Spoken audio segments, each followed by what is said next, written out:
Joining us now is Bill Shopoff, President and CEO of Shopoff Realty Investments. The firm's $2 billion portfolio includes residential, office, and hospitality assets. Bill, how are you going to make money in 2024? Well, that's a great start. We actually had a great 23 in spite of all the headwinds. So we're well poised for 24. I think it's going to be a combination of things.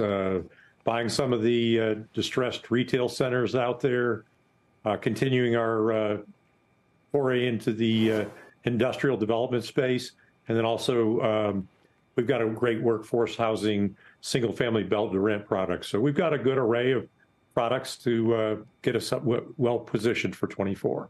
What's the next group that's going to have to sell, right? Because even though demand is sort of uncertain, there's not a lot of inventory, particularly in residential. And then just in a lot of places, I think there's less inventory available than some might have expected. Well, look, in 2023, because of the turbulence in the market, you had a huge disconnect between sellers and buyers.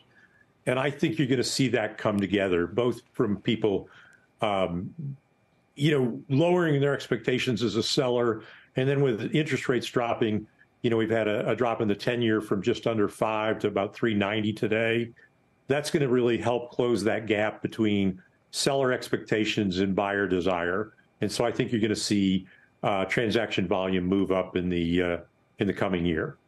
What kind of change in dynamic are we going to see between, say, access to capital from lenders on one side and then availability of labor to do rehab and renovation on the other? Well, I think actually the labor markets are going to now be in the best supply balance that they've been in since pre-COVID. We've talked to a number of our contractors and their subs, and we see a little bit of softening on the pressure they've had to bear on us. So we think that construction costs will stay well within line of inflation expectations. And so that'll make it easier to pencil projects as we move into the new year. So does that mean that the experienced parties who have the access to capital or even who have cash to get these things done and the relationships with labor, with the contractors, are going to have a running start?